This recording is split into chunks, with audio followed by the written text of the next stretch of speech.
How to share your live location only with one person on Snapchat. Hi everyone, welcome back to TechTube. In today's video, I will guide you on how you can share your live location only with one person.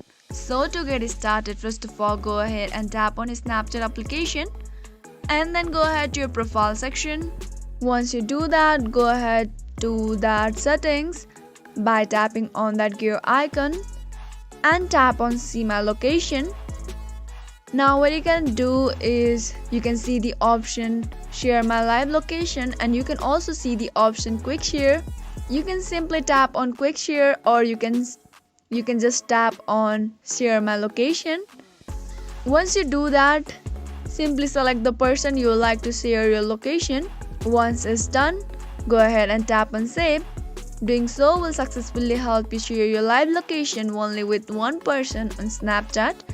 I hope you found the video to be helpful and easy.